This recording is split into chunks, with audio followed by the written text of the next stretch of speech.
वाहि तआला व बरकातुहू।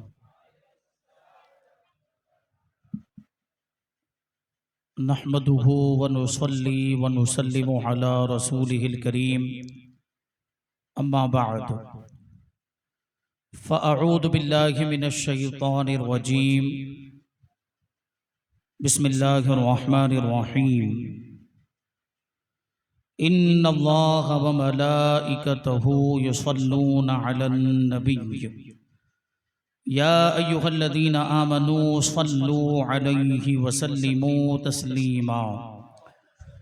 अल्लाहुम्मा सल्लि अला सय्यिदिना व मौलाना मुहम्मदिन मअदिनिल जूदि वल करम व आलिहिल किराम व इब्निहिल करीम व बारिक व सल्लिम स्वलातम व सलामन अलैका या रसूलल्लाह सल्लल्लाहु तआला अलैहि वसल्लम।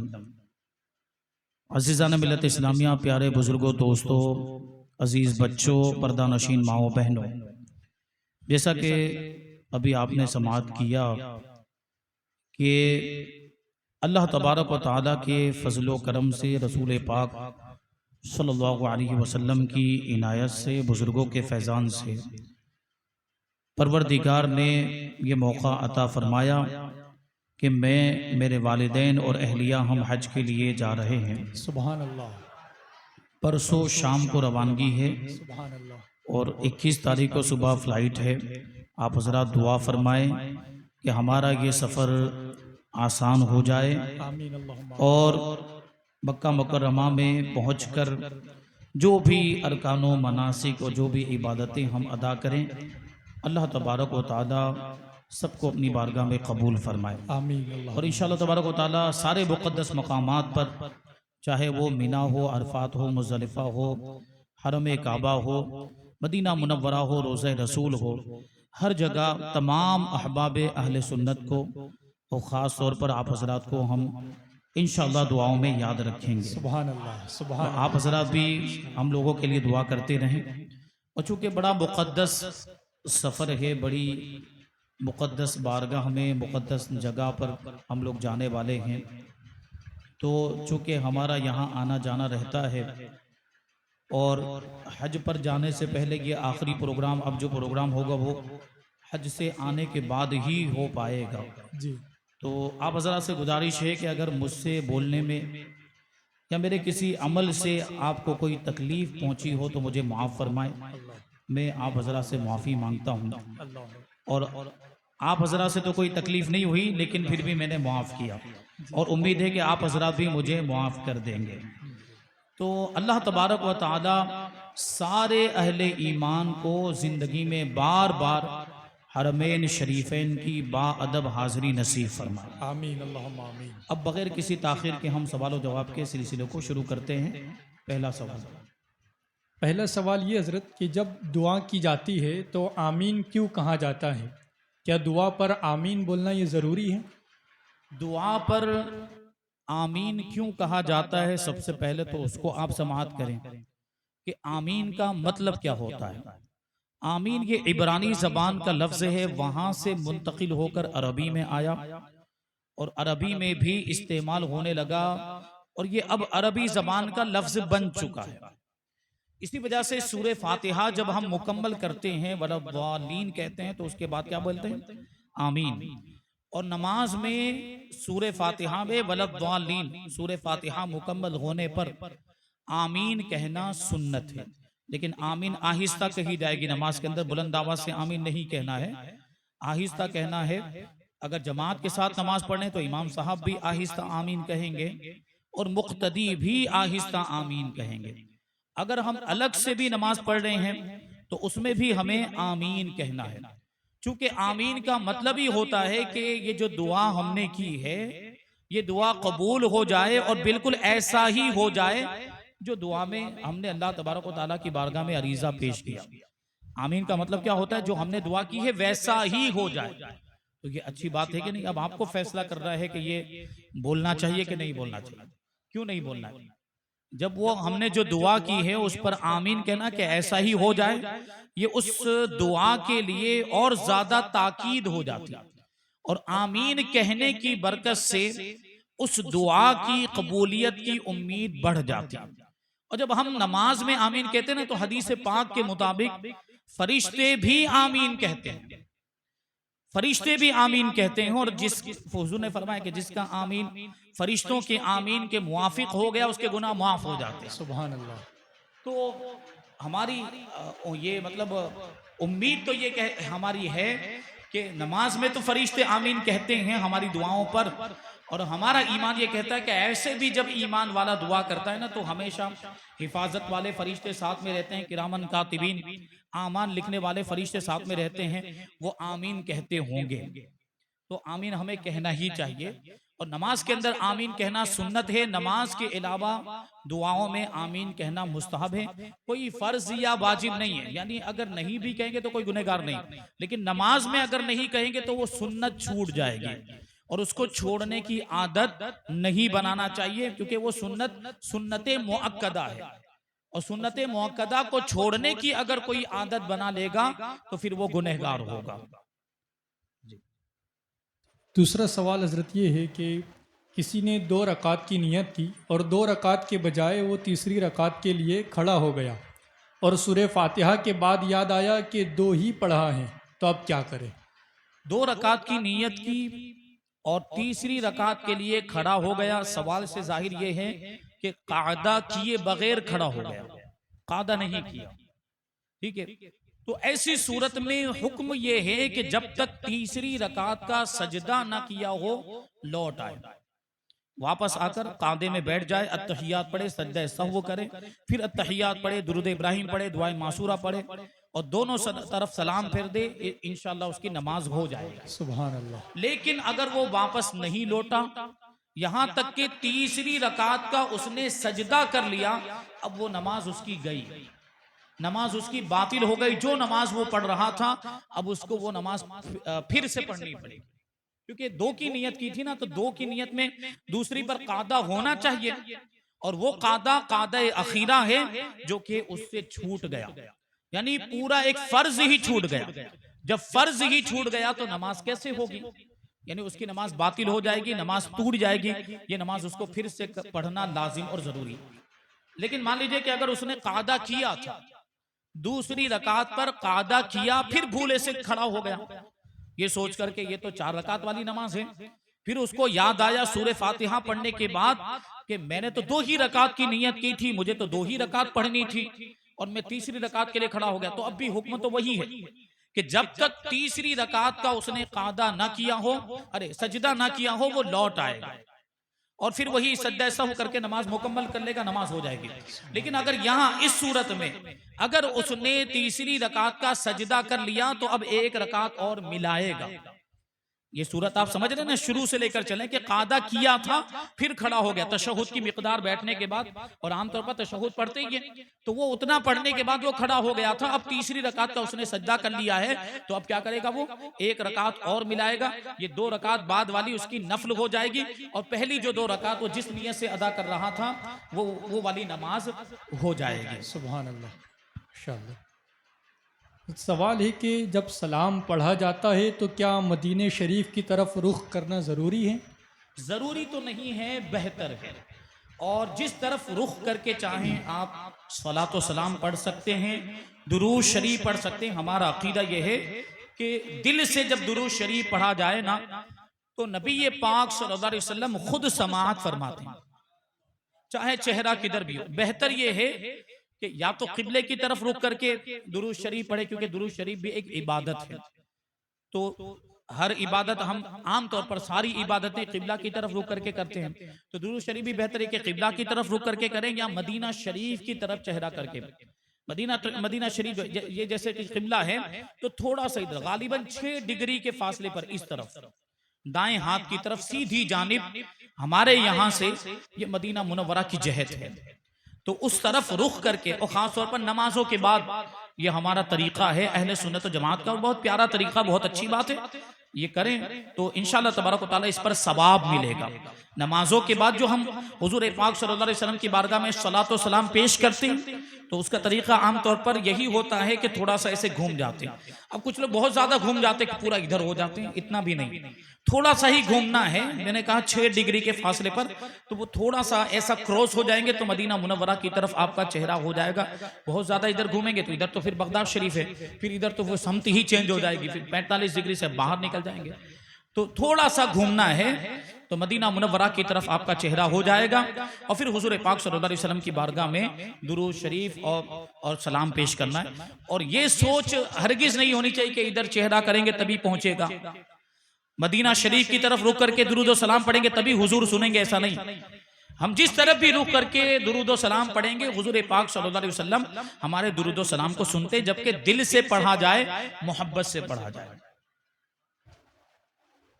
इसी से मिलता हुआ एक सवाल है कि कभी ऐसा होता है कि कई महफिल चल रही होती है और सलाम होता है तो कुछ लोग चलते हुए वहाँ पर रुक जाते हैं और पैर में चप्पल जूते वगैरह होते हैं, तो ऐसे ही खड़े हो जाते हैं, तो क्या ये सही है?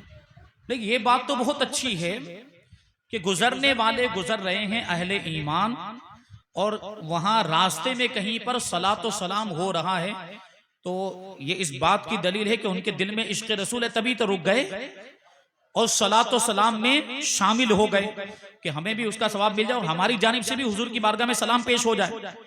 अब लेकिन उसके आदाब का ख्याल रखना जरूरी है कि चप्पल पहने हुए हैं, जूता पहने हुए हैं, तो अगर आपको यकीन है कि जूते में और चप्पल में कोई गंदगी, कोई नजासत लगी हुई नहीं है, तब तो कोई हर्ज नहीं, जूता पहनकर भी आप खड़े हो सकते हैं, सलातो सलाम में शामिल हो सकते हैं।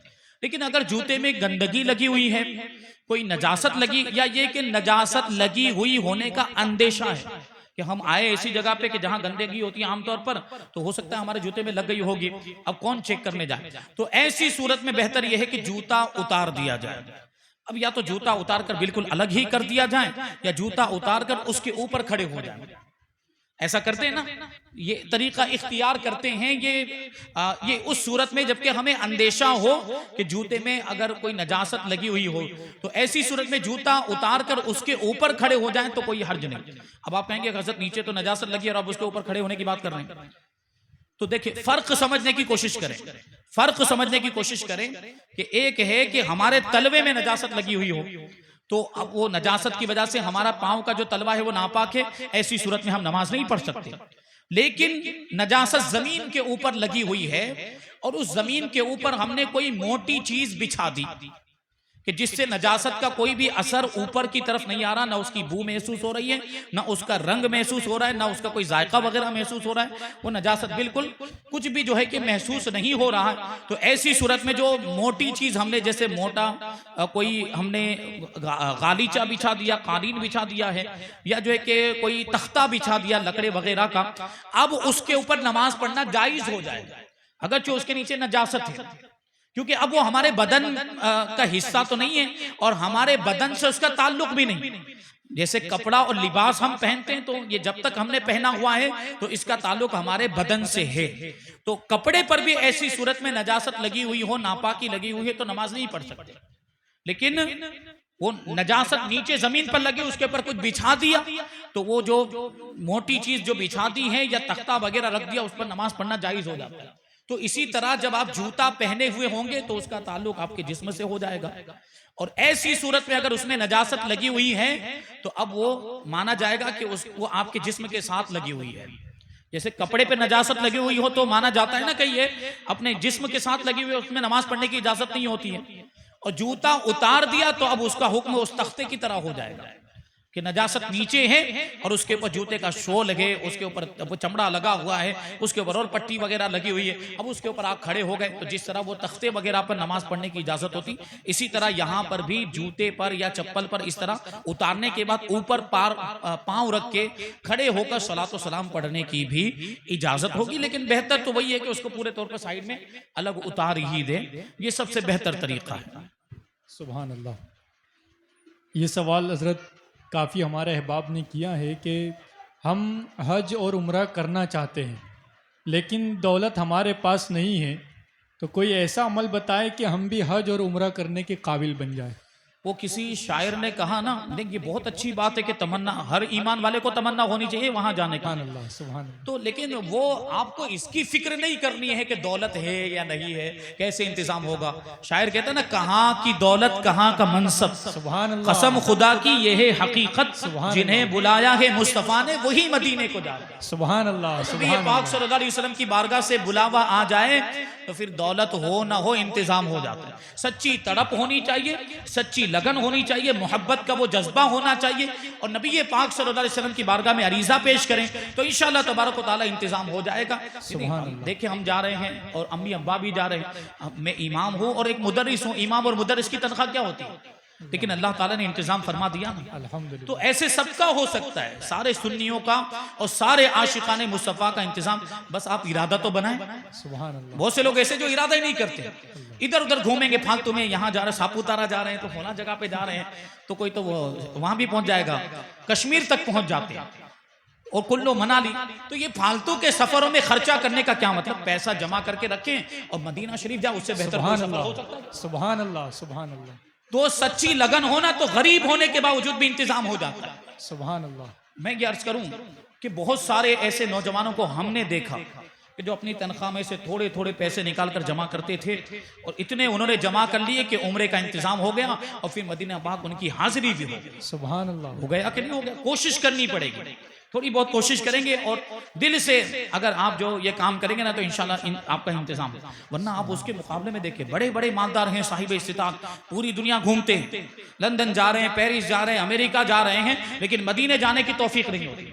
और आशिक गरीब होता है, सच्ची तड़प होती, लगन होती है, तो नबी पाक सल्लल्लाहु अलैहि वसल्लम की बारगाह से बुलावा आ जाता है। सुभान अल्लाह। और जब बुलावा आता है तो इंतजाम भी हो जाता है। हुजूर बुला रहे हैं तो हुजूर ही इंतजाम भी फरमा देते हैं, सुभान अल्लाह। है ना।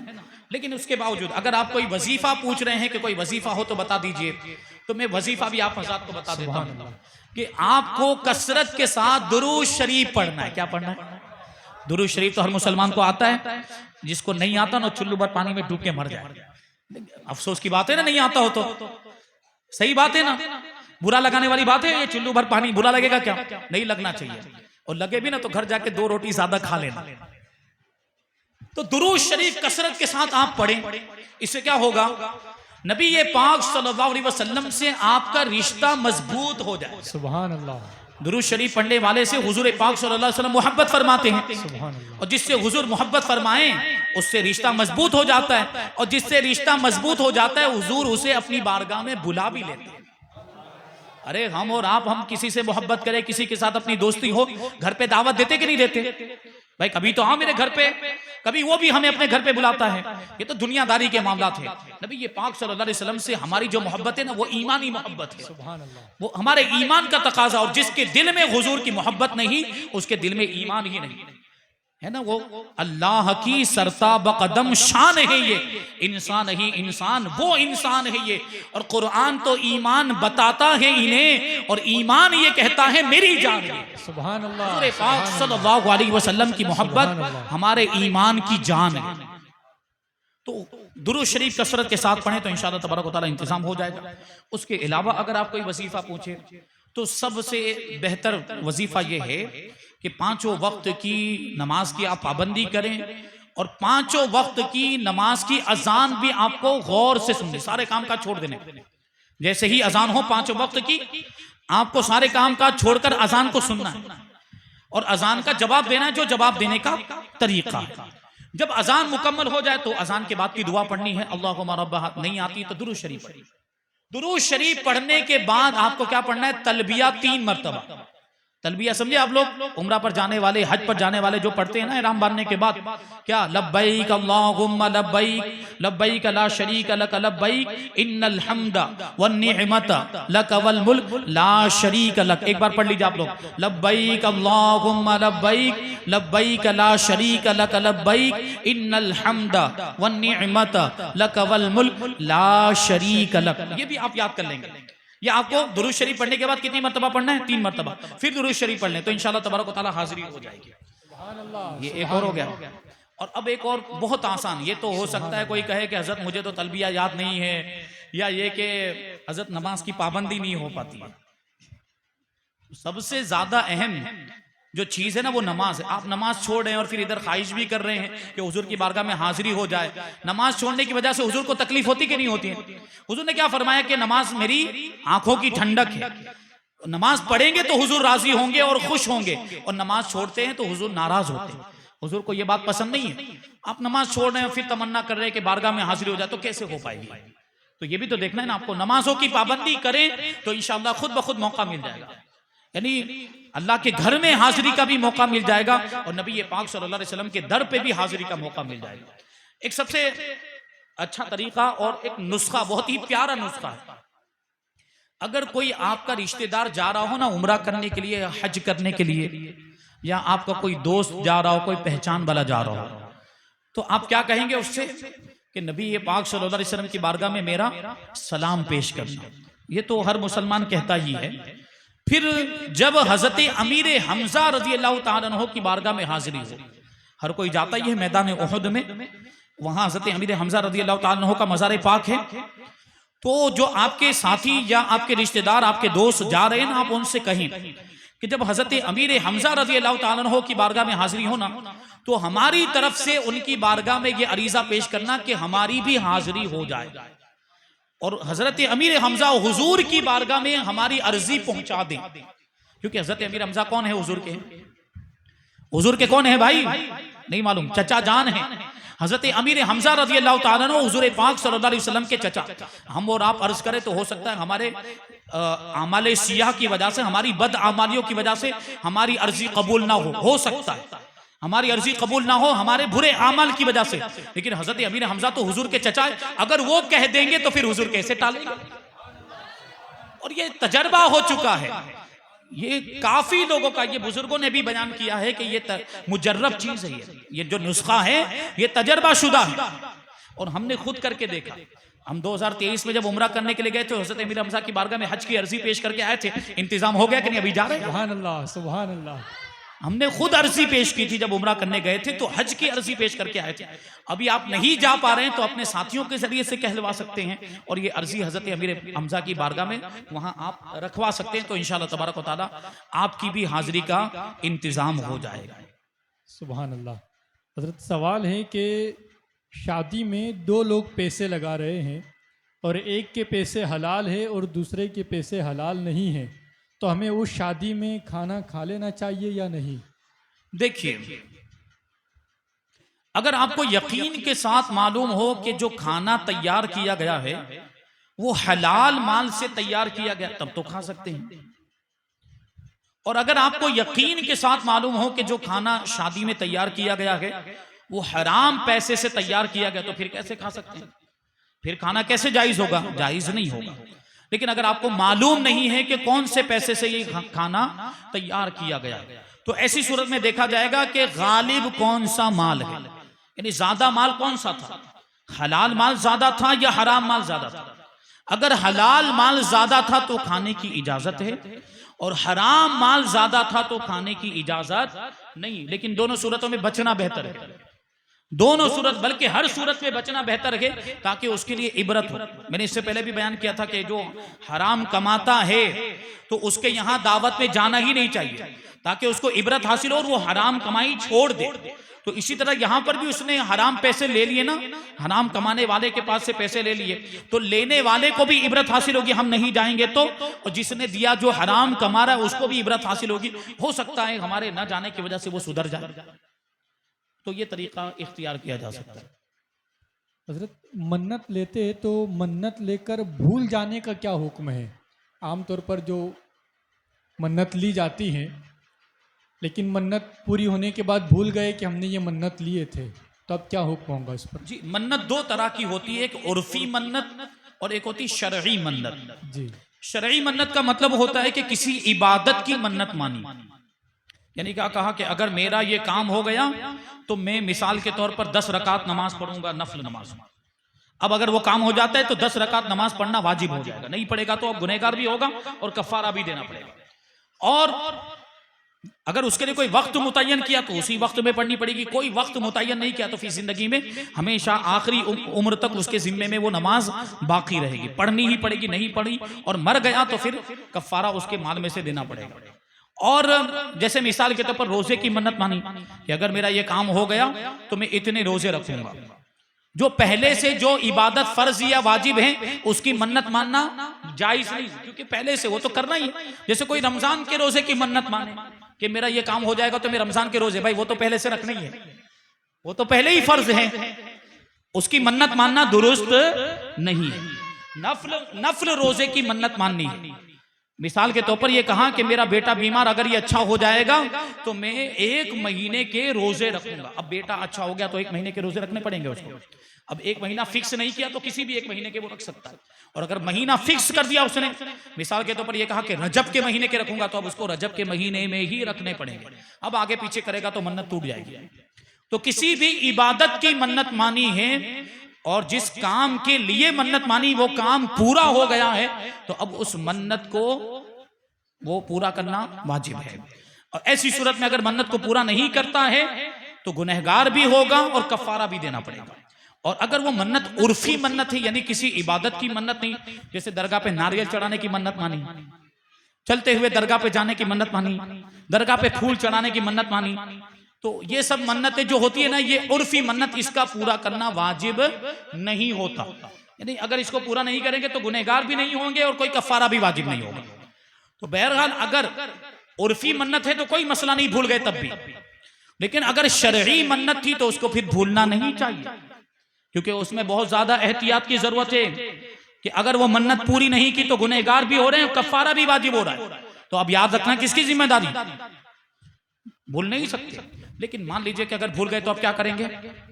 सवाल तो यही है ना कि भूल गए और वो शरई मन्नत थी, उर्फी मन्नत तो पूरा करना वाजिब ही नहीं है, वहां कोई गुनाह का भी मामला नहीं और वहां कोई कफारे का भी मामला नहीं। लेकिन मिसाल के तौर पर वो मन्नत जो थी वो शरई मन्नत थी और अब भूल गए, तो अब क्या करेंगे? तो अब गौर व फिक्र करेंगे, गौर व फिक्र करे और देखे कि किस पहलू पर दिल जमता है, गालिब गुमान किधर जाता है कि ये मन्नत थी या ये मन्नत थी, ऐसी मन्नत थी, रोजे की मन्नत थी या नमाज की मन्नत थी या क्या मन्नत थी।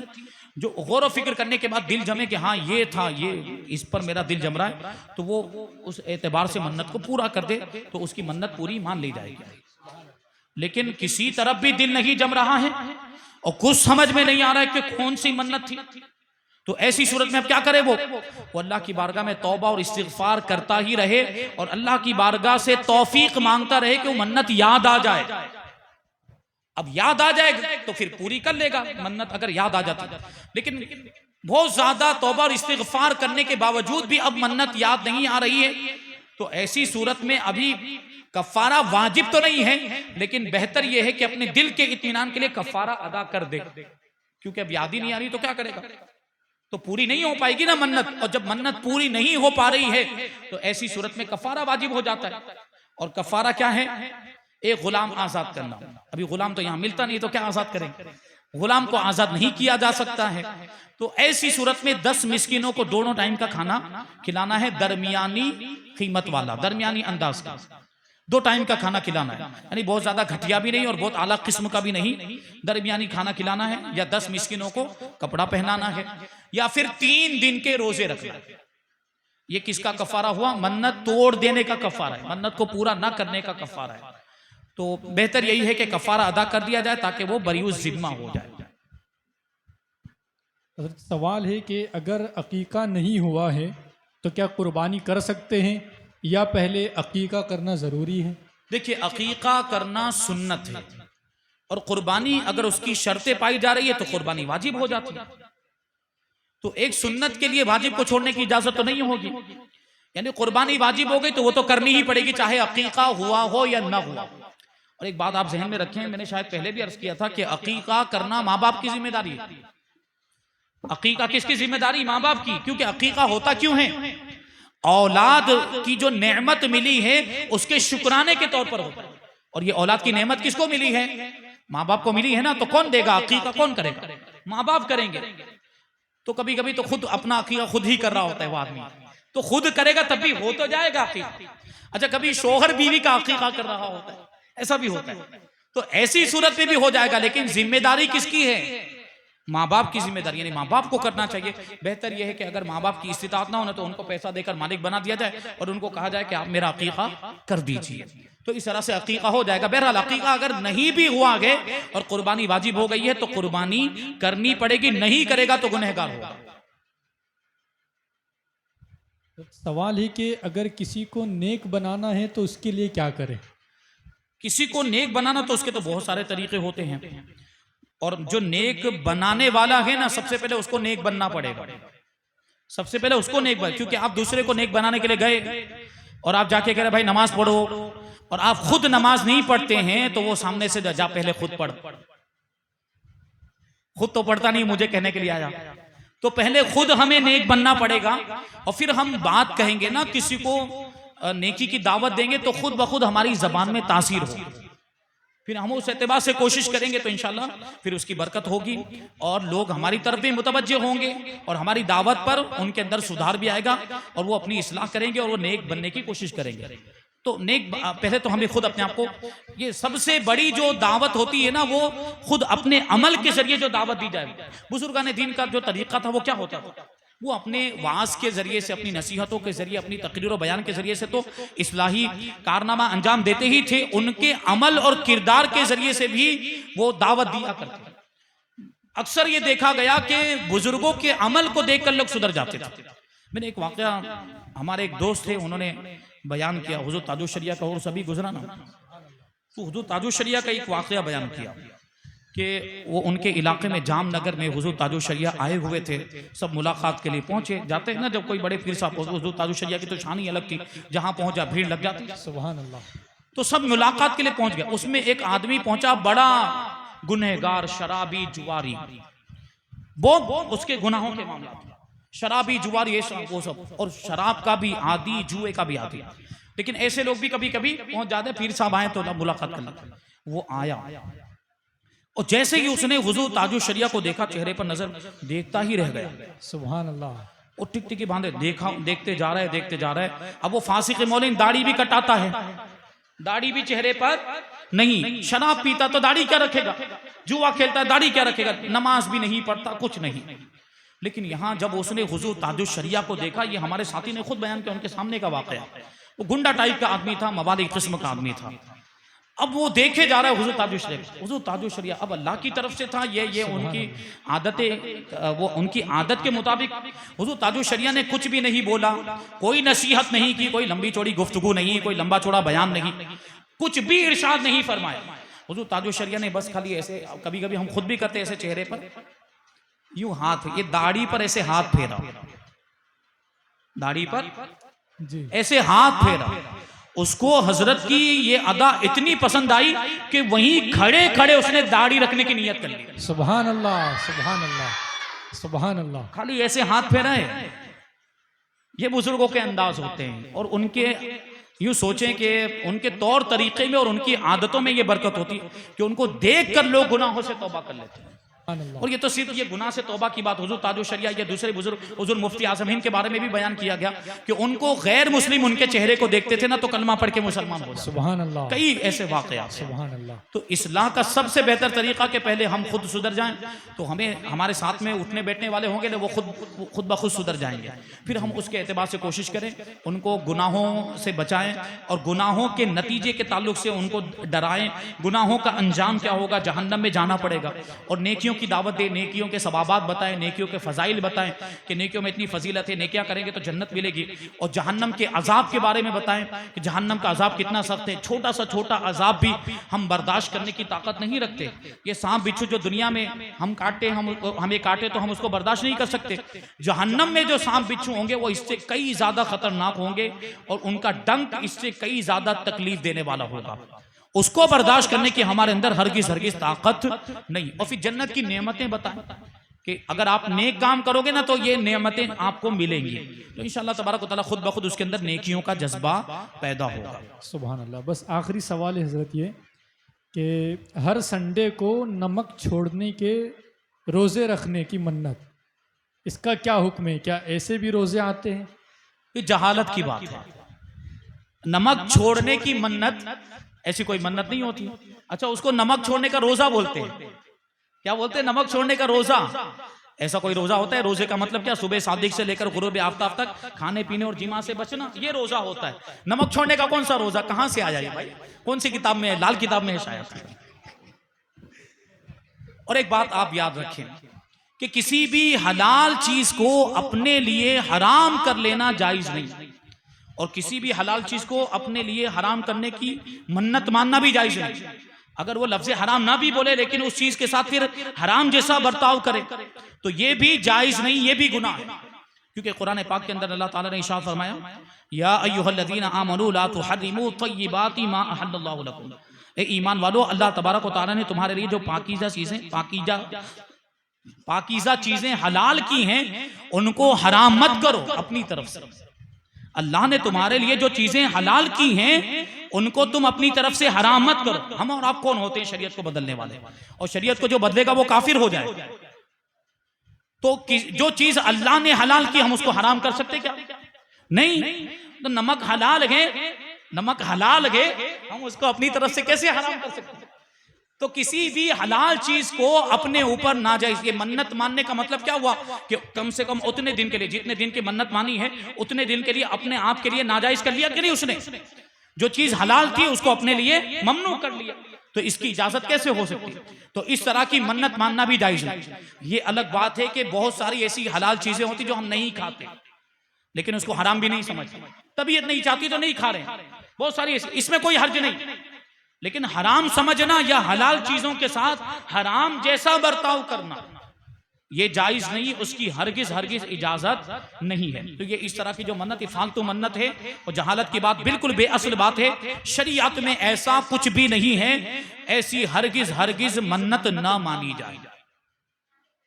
तो अल्हम्दुलिल्लाह जो भी सवालात आए थे वो मुकम्मल हो गए। अल्लाह तबारक व तआला की बारगाह में दुआ है कि जो कुछ भी बयान हुआ, अहकाम व मसाइल बयान किए गए, उन पर हम सब को अमल करने की तौफीक अता फरमाए।